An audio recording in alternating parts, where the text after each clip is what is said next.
يا معاشر المسلمين والزمرة المؤمنين رحمكم الله، روي عن أبي هريرة رضي الله عنه أنه قال: قال رسول الله صلى الله عليه وسلم: إن يوم الجمعة سيد الأيام، حج الفقراء وعيد المساكين، الخطبتان فيها مقام ركعتين من الدهر.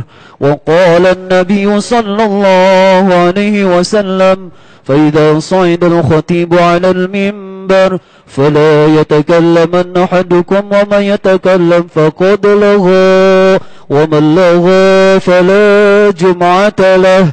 أنصتوا واسمعوا وأطيعوا رحمكم الله. أنصتوا واسمعوا وأطيعوا رحمكم الله. أنصتوا واسمعوا وأطيعوا جميعا رحمكم الله. اللهم صل على سيدنا محمد في الأولين. اللهم صل على سيدنا محمد في الآخرين. اللهم صل على سيدنا محمد في الملأ الأعلى إلى يوم الدين. آمين يا رب العالمين. اللهم قوي الإسلام والإيمان من المسلمين والمسلمات والمؤمنين والمؤمنات الأحياء منهم والأموات.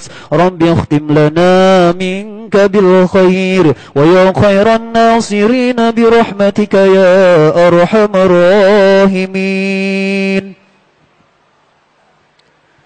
Assalamualaikum warahmatullahi wabarakatuh. Allahu Akbar, Allahu Akbar, Allahu Akbar,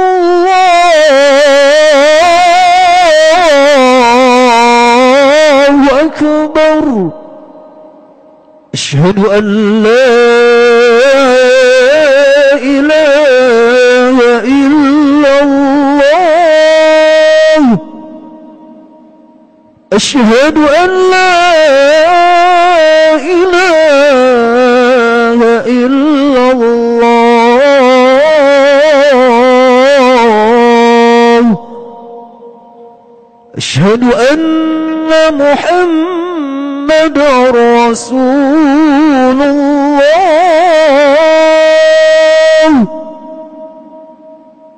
Asyhadu anna Muhammadar Rasulullah.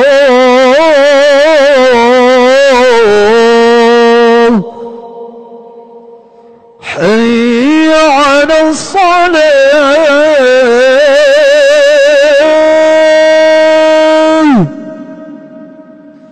Hayya 'ala as-salah.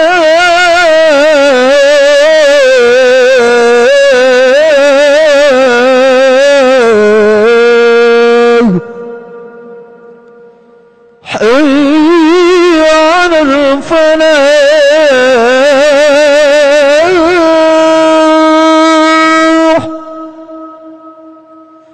حي على الفلاح.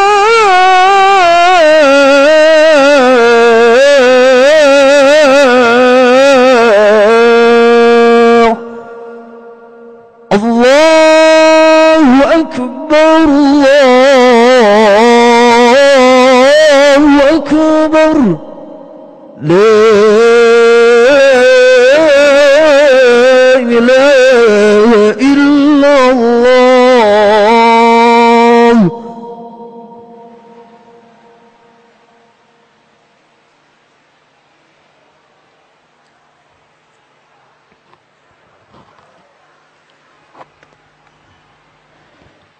Alhamdulillah. نحمده سبحانه وتعالى حمدا يوافي نعمه ويكافئ مزيده. يا ربنا لك الحمد كما ينبغي لجلال وجهك وعظيم سلطانك. سبحانك لا نحصي ثناء عليك أنت كما أثنيت على نفسك فلك الحمد ولك الشكر على ذلك اللهم صل وسلم على حبيبك سيدنا محمد وعلى آله المطهرين وأصحابه الطيبين والتابعين لهم بإحسان إلى يوم الدين اللهم يا ربنا أكرمنا بمحبة حبيبك سيدنا محمد وارزقنا حسن متابعة سنة حبيبك سيدنا محمد واحشرنا يوم القيامة مع زمرته وتحت لوائه كما جمعتنا في هذا اليوم المبارك يا ربنا اجمعنا يوم القيامة مع حبيبك سيدنا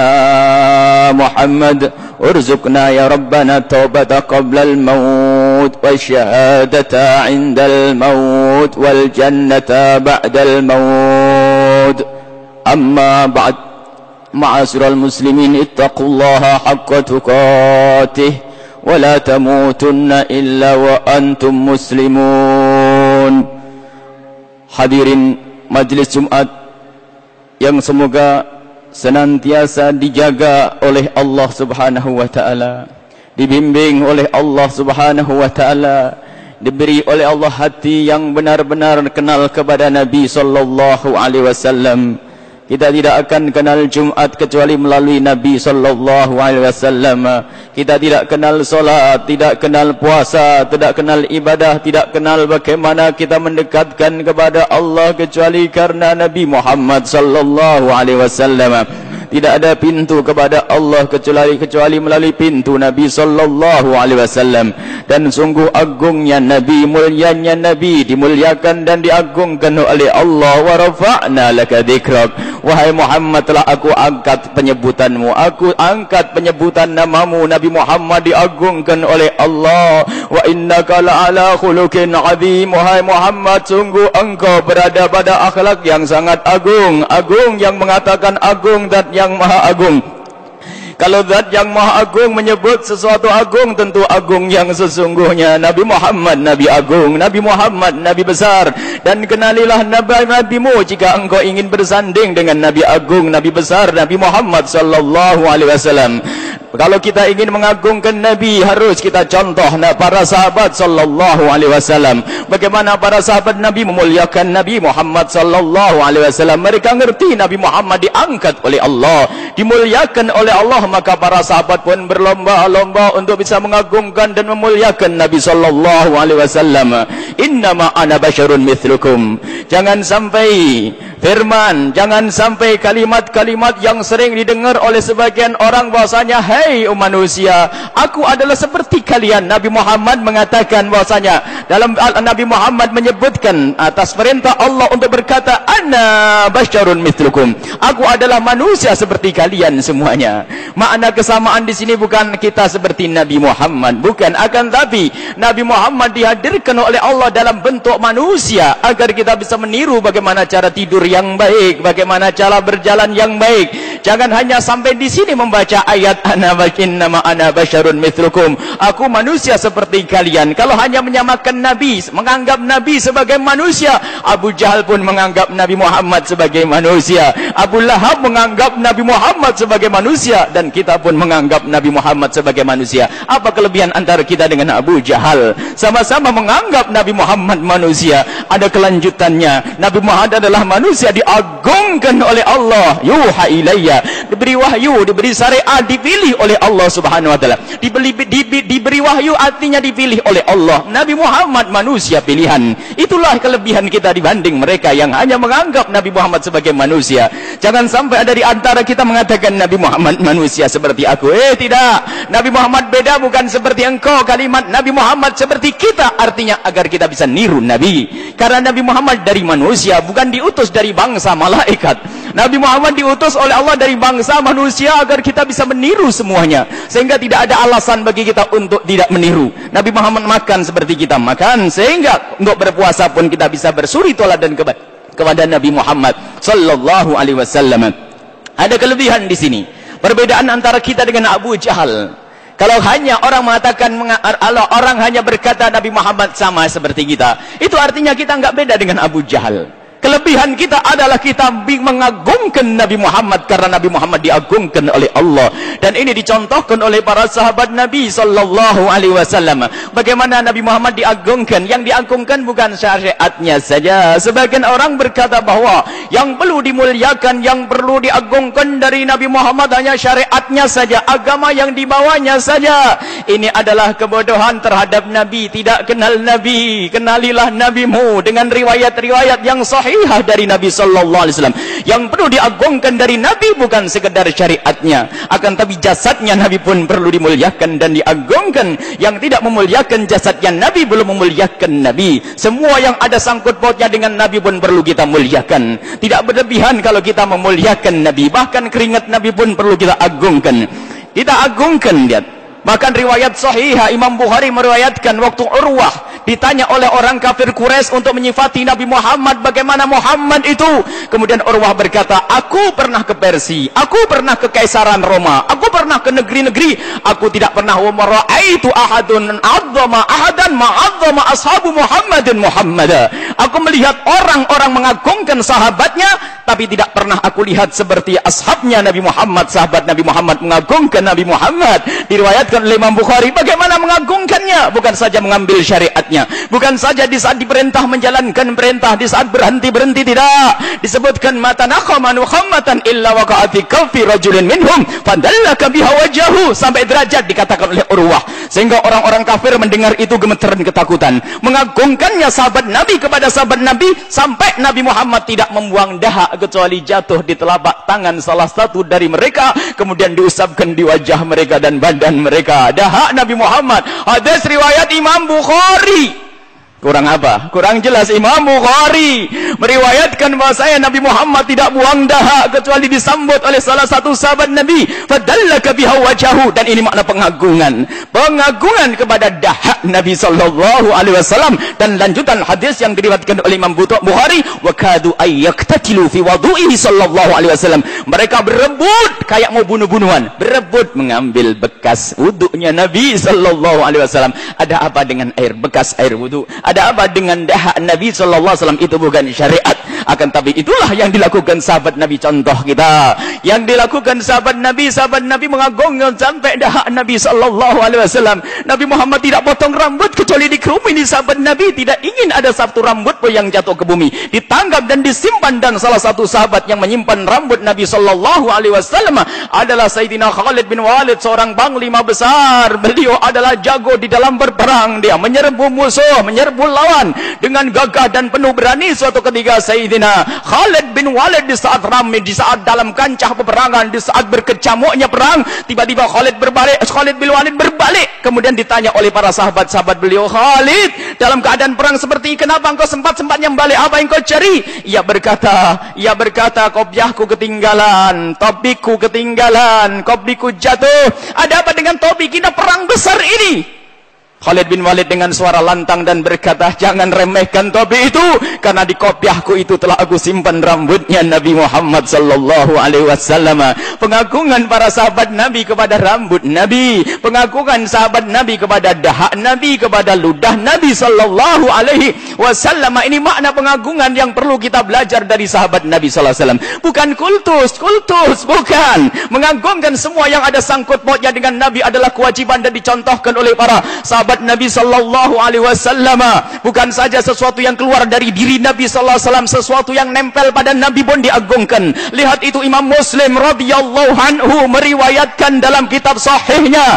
Imam Muslim, yang kenal Imam Muslim kenalilah. Imam Muslim menyebutkan kisah dari Sayyidina Asma binti Abi Bakar, putri Sayyidina Abu Bakar As-Siddiq berkata, Sayyidah Asma berkata, hadhihi jubbatu Rasulillah, ini jubahnya Nabi sallallahu alaihi wasallam. Qabadatha Aisyah tuh dulu dipegang kakakku Siti Aisyah. Walamma kubidat tatkala Aisyah meninggal, qabattuha, aku pegang, wa inni ughassiluha astashfi biha limardana. Aku ambil itu jubah, kemudian di saat ada orang sakit aku celupkan di air, dan airnya aku jadikan obat untuk orang yang sakit. Mengagungkan jubah Nabi sallallahu alaihi wasallam. Kurang apa? Ini makna pengagungan yang diajarkan oleh sahabat Nabi sallallahu alaihi wasallam. Jadi inilah yang perlu kita kenali. Sahabat Nabi mengagungkan Nabi, semua yang bisa mereka lakukan mereka lakukan.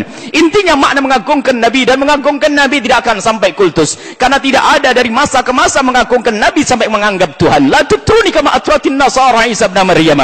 Dilarang memang oleh Rasulullah, jangan kultuskan aku, jangan berlebihan menyanjungku seperti orang-orang Nasrani menyanjung Isa.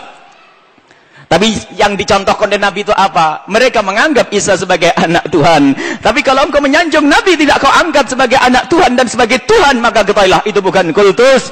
Kalau seandainya ada festival di esok hari untuk membuat syair untuk menyanjung dahak Nabi sallallahu alaihi wasallam, bukanlah satu kekultusan. Karena Nabi, para sahabat Nabi bukan sekadar menyanjung dengan lidahnya, tetapi mereka menyanjung dengan perilakunya. Subhanallah, mereka adalah sahabat-sahabat mulia, sahabat Rasul sallallahu alaihi wasallam yang perlu kita muliakan. Nabi Muhammad perlu kita agungkan, contoh kita dan Nabi. Jadi semua yang ada sangkut pautnya dengan Nabi, ayo kita agungkan. Ahli bait Nabi kita muliakan, sahabat Nabi kita agungkan, karena mereka sambung dengan Nabi sallallahu alaihi wasallam yang mengatakan bahwasanya cara berjalanku lebih bagus dari cara berjalannya Nabi Muhammad. Ulama mengatakan kalau tidak fasik dia kafir, keluar dari Islam. Mengatakan bahwasanya dirinya lebih bagus dari Nabi sallallahu alaihi wasallam. Urusan cara berjalan Nabi, urusan cara makan Nabi, urusan cara berpakaian Nabi adalah sebaik-baik cara berpakaian itulah Rasulullah sallallahu alaihi wasallam.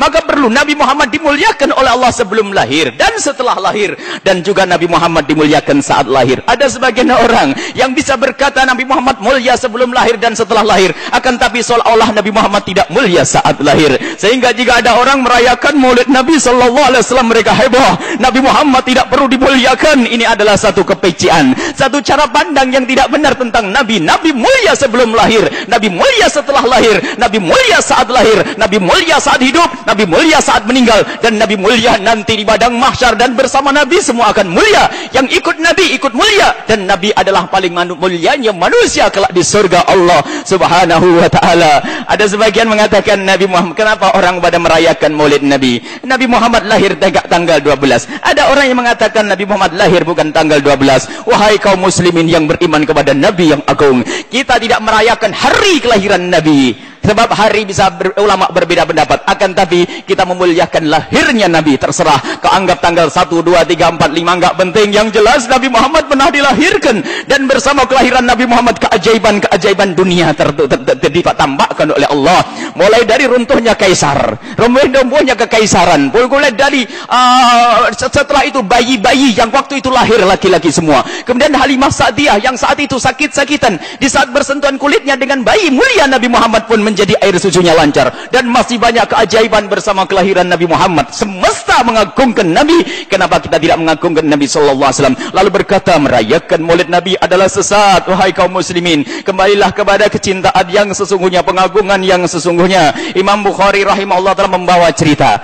Cerita ini tidak kita jadikan hujjah. Di situ diceritakan bahwa dari Imam Bukhari menceritakan bahwa waktu Nabi Muhammad terlahir, Imam Bukhari membawa cerita bahwa waktu Nabi Muhammad terlahir, saat itu ada Abu Jahal mempunyai seorang budak, Abu Lahab mempunyai seorang budak namanya Thuwaibah. Budak itu memberikan kabar gembira kepada Abu Jahal bahwa saudaranya Abu Lahab, bahwa saudaranya Abdullah telah melahirkan seorang anak laki-laki. Saat itu ternyata Abu Lahab bergembira, saking gembiranya Thuwaibah dimerdekakan. Kemudian ada yang memimpikan bahwa di saat nanti, di akhirat nanti, Abu Lahab itu diringankan siksanya setiap hari Senin. Setiap hari Senin waktu lahirnya Nabi, Abu Lahab diringankan. Sebagai orang yang anti perayaan maulid Nabi, itu bukan hadis, dan kami pun tahu itu bukan hadis Nabi sallallahu alaihi wasallam. Akan tapi itu sekedar cerita. Tapi cerita itu siapa yang menulis? Siapa yang mengabadikan kisah itu?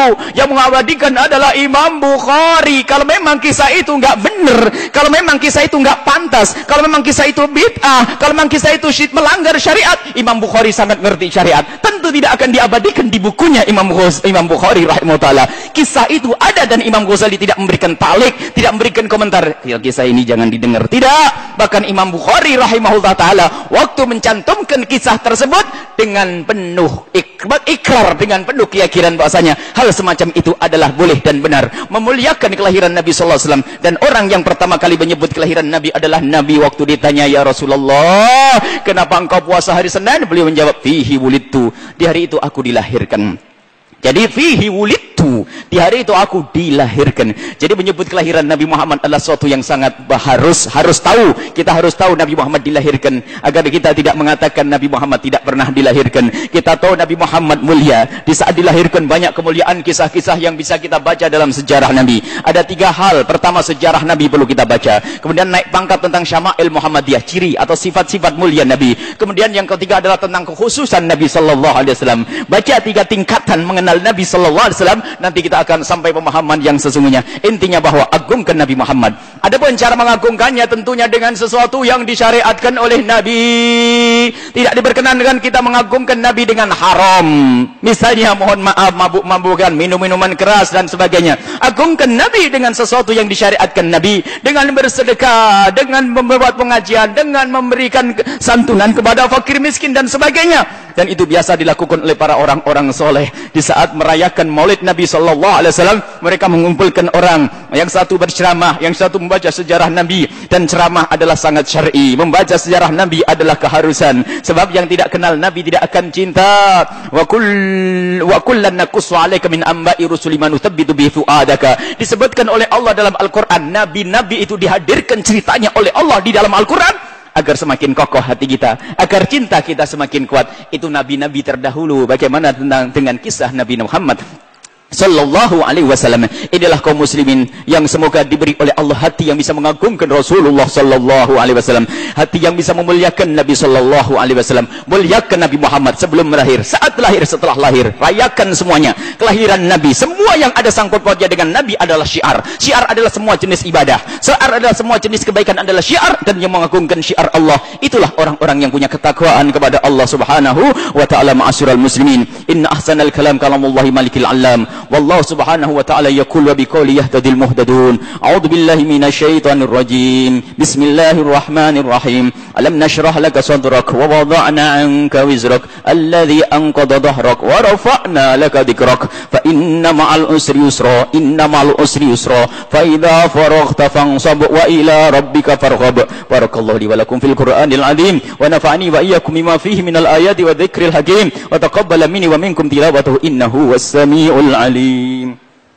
اللهم صل وسلم على سيدنا محمد وعلى آل سيدنا محمد.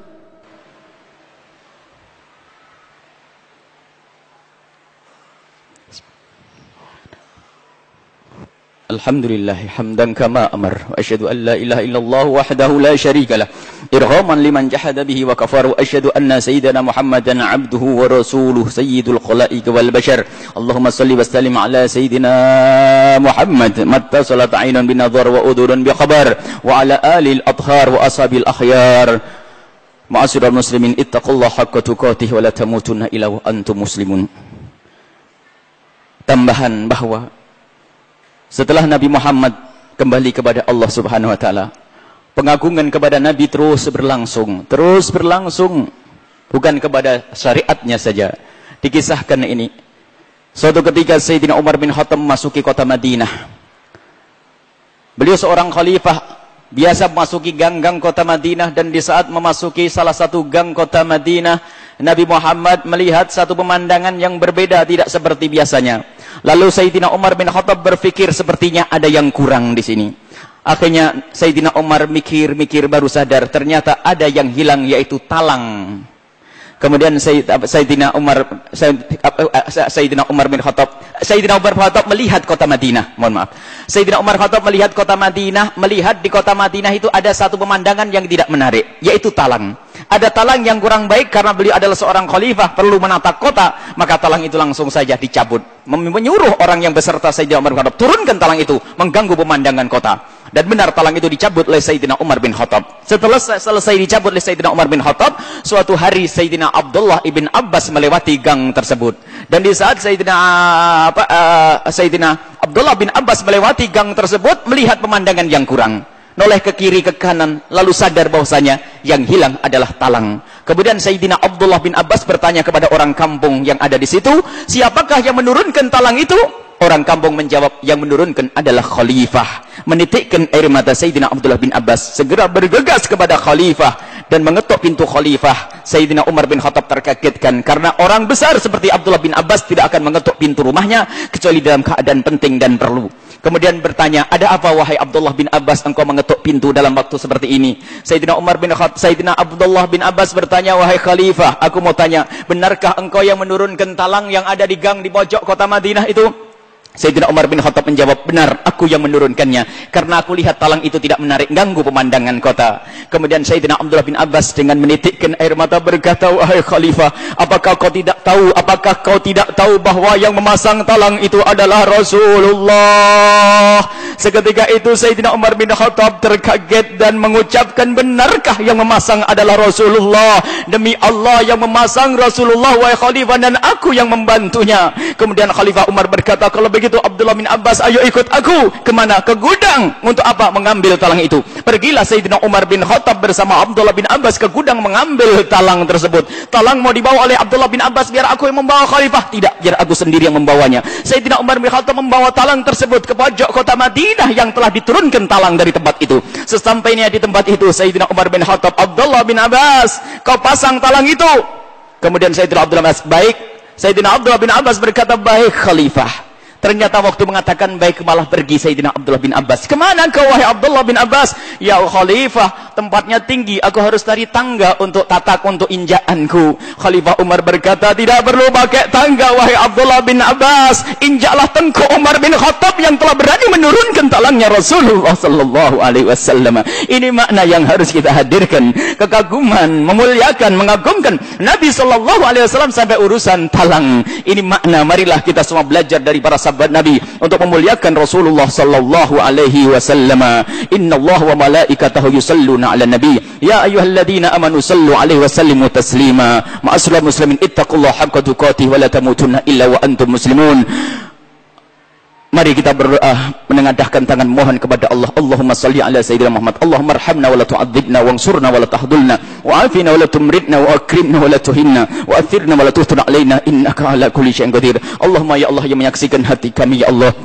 Ya Allah, Engkau lebih tahu siapa kami dan hati kami. Jika hati kami kosong dari pengagungan kepada kekasih-Mu Nabi Muhammad, jika hati kami tidak bisa mengagungkan kekasih-Mu Nabi Muhammad, kami mohon detik ini, saat ini, berikan kepada hati kami hati yang bisa mengagungkan kekasih-Mu Nabi Muhammad, yang bisa mencintai kekasih-Mu Nabi Muhammad. Dan jadikanlah kami, ya Allah, hamba-hamba yang bisa melihat kekasih-Mu Nabi Muhammad di dunia sebelum di akhirat. Biarpun dalam mimpi-mimpi kami, ya Allah, kami ingin bersama kekasih-Mu Nabi Muhammad di alam barzah. Kami ingin bersama kekasih-Mu Nabi Muhammad kelak di padang mahsyar, ya Allah, di saat orang-orang mulia yang bisa bersama kekasih-Mu Nabi Muhammad kemudian dibawa oleh kekasih-Mu Nabi Muhammad ke telaga Kautsar, lalu beliau memberikan kami air minum dari telaga Kautsar hingga kami tidak akan haus selama-lamanya. Ya Allah, kami ingin bersama kekasih-Mu Nabi Muhammad, kami ingin bersama kekasih-Mu Nabi Muhammad, dan seperti Engkau kumpulkan kami saat ini, ya Allah, kumpulkan kami kelak di surga bersama kekasih-Mu Nabi Muhammad. Ya Allah, ada di antara hamba-hamba-Mu yang mengaku mereka sambung hati dengan kekasih-Mu Nabi Muhammad, akan tapi ternyata kosong hatinya dari cinta kepada kekasih-Mu Nabi Muhammad. Engkau pencipta cinta, maka wujudkan kecintaan di hati kami, dan sungguh dengan cinta kami akan mengikuti kekasih-Mu Nabi Muhammad.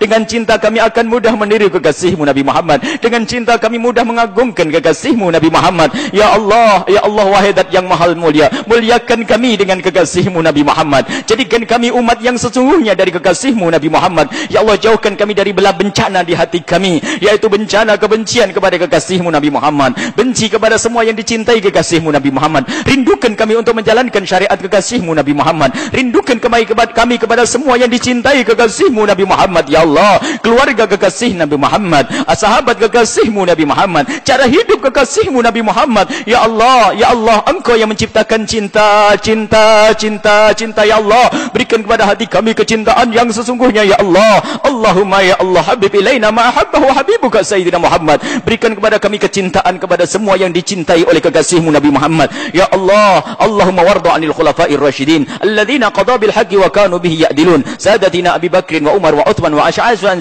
sa'iri ashabi rasulika ajma'in. Allahumma ya rabbana adfa'anna al-bala' wal waba' waz zina waz zalazil wal mihan ma dhahara minha wa ma batan. Allahumma aslihna wa aslih man bi salahul Islam wal muslimin. Allahumma la tuhlikna ya rabbana, la tuhlikna wa ahlik man fi halaki salahul Islam wal muslimin. Allahumma a'izzal Islam wal muslimin wansur man nasara al Islam wal muslimin wakhdhul man khadhala al Islam wal muslimin. Allahumma ahlik a'da al muslimina fi Palestin. Allahumma ahlik a'da al muslimina fi Palestin. Allahumma ahlik a'da al muslimina fi Palestin. Allahumma ya rabbana unsuril muslimina fi Palestin wansuril muslimina fi biladil muslimin wansuril muslimina jami'an. Allahumma ya Allah, ya Allah, Allahumma arhamna jami'an. Allahumma arham walidina. Allahumma fir lil muslimina wal muslimat wal mu'minina wal mu'minat al ahya'i minhum wal amwat bi rahmatika ya arhamar rahimin, ya arhamar rahimin, ya arhamar rahimin.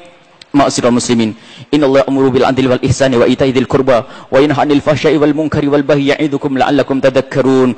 Was'alullahal 'azim yu'tikum wadhkurullahal 'azim yadhkurkum wa la dzikrullahi akbar.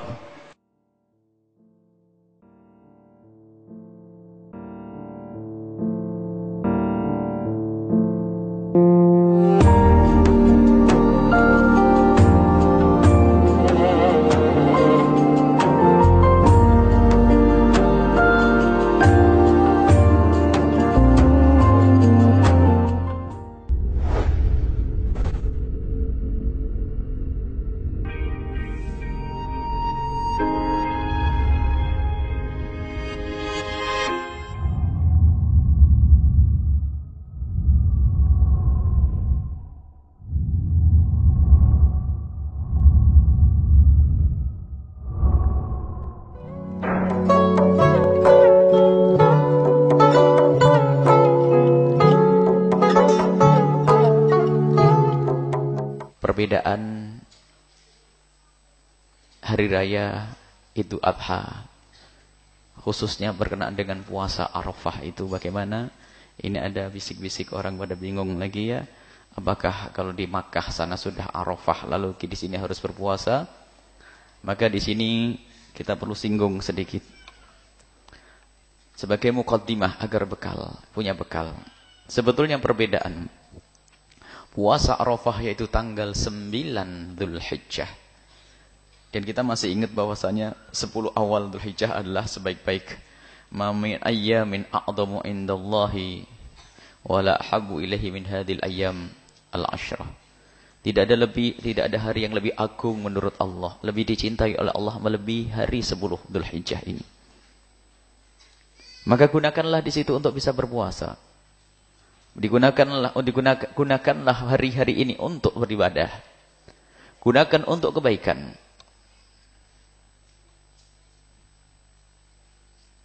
Ma min ayyamin al-amalu salihu fihi afdalu 'indallahi min hadhil ayyamil 'ashr. Tidak ada hari-hari yang lebih bagus untuk beribadah. Imam Bukhari meriwayatkan melebihi daripada ini 10 awal Dzulhijjah. Dan yang paling istimewa nanti di sini adalah puasa Arafah di antara puasa yang lainnya, yaitu tanggal 9. Banyak pertanyaan yang datang, apakah kita ngikut wukuf di sana atau tidak? Di sana kalau wukuf berarti disunahkan puasa bagi yang di sana. Lalu bagi yang di sini bagaimana cara puasa kita? Apakah kalau di sana besok wukuf lalu kita juga ikut puasa besok atau bagaimana? Perbedaan ini tidak lepas dari perbedaan para ulama tentang perbedaan matla', tempat hilal dilihat. Jadi di saat ada perbedaan matla', jadi ada hilal. Di sini ada tempat-tempat untuk melihat hilal ya, seperti halnya di Tanjung Kodro, kemudian di daerah-daerah itu. Dan tempat-tempat itu berbeda. Dan para ulama berbeda pendapat tentang masalah penetapan hilal. Jumhur ulama dari madhab Imam Abu Hanifah dan madhab Imam Malik dan madhab Imam Ahmad ibn Hanbal, selagi hilal bisa dilihat di satu tempat, yang lain yang ikut. Kecuali madhab kita Imam Asy-Syafi'i radhiyallahu anhu, setiap daerah punya matlak yang berbeda-beda. Sehingga mungkin terjadi perbedaan. Sehingga mungkin hari rayanya orang yang ada di India adalah besok, kita hari ini. Mungkin yang di Mekah besok, kita hari ini. Karena perbedaan. Perbedaan tempat matlaknya hilal itu. Dan perbedaan ini diakui oleh para ulama dari masa ke masa. Sehingga pun demikian, karena di dalam madhab para ulama ini berbeda, madhab Syafi'i berbeda tentang matlak, maka urusan penetapan tanggal 9 itu juga disesuaikan dengan perbedaan ini. Artinya, kita dihimbau untuk berpuasa di tanggal 9. Dan tanggal 9 itu bagi orang yang lagi wukuf, di saat lagi di Mekah, namanya hari Arafah, hari orang wukuf. Kalau orang yang ada di negeri ini disesuaikan, tanggal 1-nya kapan? Tidak ngikut yang ada di sana. Itu menurut madhab kita Imam Asy-Syafi'i radhiyallahu anhu. Dan ini pernah terjadi perbedaan. Imam Ibnu Hajar Al-Asqalani mengisahkan bahasanya ada perbedaan. Ini insya Allah kami hadirkan dalam bentuk tulisan. Bisa dibawa, nanti bisa dibekal. Dengan 2 bahasa langsung mungkin. Insya Allah. Ini ada disebutkan bahwa, dikisahkan ada kisah kejadian tahun 800. Ini kisah Imba'ul Ghumri bi Amna'il Umri. Jadi Ibnu Hajar Al-Asqalani punya buku cerita tentang orang-orang besar pada zaman tertentu dan kisah mereka. Di antaranya beliau menyebutkan bahwasanya tentang kejadian di tahun 828 Hijriah.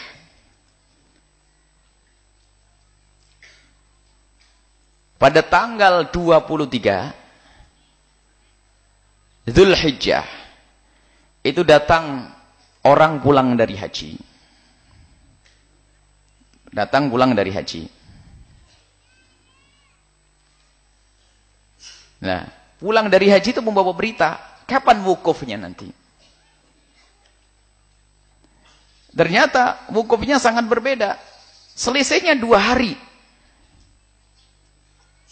Jadi perbedaan antara wukuf tanggal 9 yang ada di Mekah dengan kejadian di Mesir 2 hari perbedaannya. Dan mungkin sekali itu semuanya. Jadi ada perbedaan. Sehingga hal semacam ini biasa saja bagi mereka.